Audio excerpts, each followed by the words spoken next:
tell me that it's evolution. I'm back with Stephen Halbrook and Wisconsin Sheriff David Clarke, who this week warned that enforcing any gun laws that would deprive Americans of the right to bear arms could lead to a second American Revolution.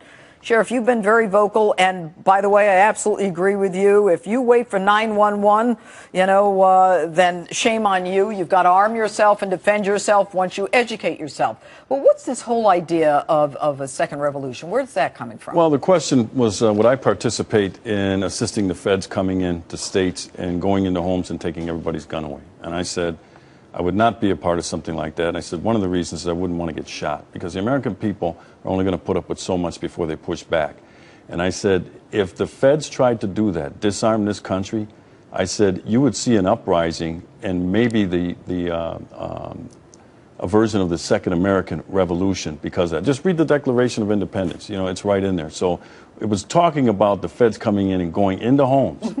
Forcing their way into homes and removing firearms. I mean, the thought is preposterous. But you know what? The thought of it is preposterous, and people are very concerned about it. I mean, this whole idea of identifying gun owners in newspapers and chipping away at these gun rights and getting a registry. I mean, this guy McCarthy, the chief of the third largest police department in the nation, who works for Rahm Emanuel, who's so connected to the White House, is saying, you know what, we should be able to put a chip in your gun. Are you crazy? That's why the American people bristle at the thought of a national gun registry. And if the United States, the White House or anybody, would turn over the name of gun owners in the United States to a foreign nation, to me that would be an act of betrayal on the American people. If the Mexican government deserves anything, it's more facts surrounding, as you opened up with, Fast and Furious, where the United States of America funneled guns across the border into a sovereign nation, into the hands of drug lords, and now those guns are being used to kill Mexican citizens. They should be demanding more answers about that. I agree with you, and I think that they should be angry with this administration for sending those guns in and not telling them about it,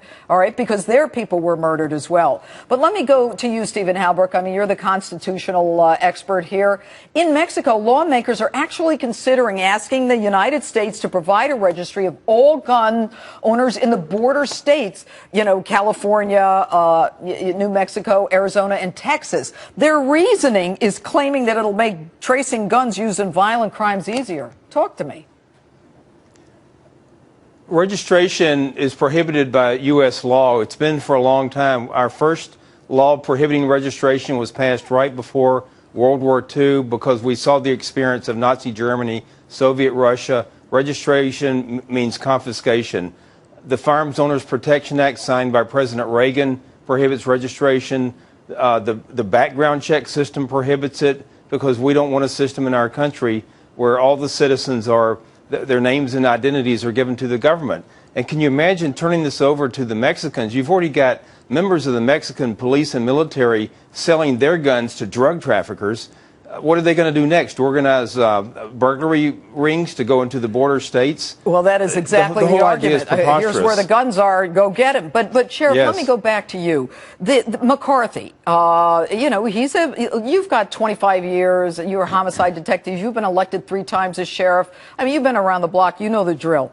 Why would this police chief, he can't combat murders in Chicago. He's not succeeding. What's your message to him? Well, he doesn't have any answers for all the killing that's going on in Chicago right now. And when you don't have answers, you deflect. So he chose to blame law-abiding gun owners for all the carnage and bloodshed that's going on in Chicago. He needs to spend more time attacking criminal gang members instead of law-abiding gun owners. And he needs to give the people of Chicago a sense of confidence that he can get his arms around this thing. And right now, that does not exist. And as long as he goes on this tirade against law-abiding gun owners, we're going to continue to see the carnage that exists in the city of Chicago. And it's very sad. All right, Sheriff Clarke and Stephen Halbrook, thanks so much for being with us this evening.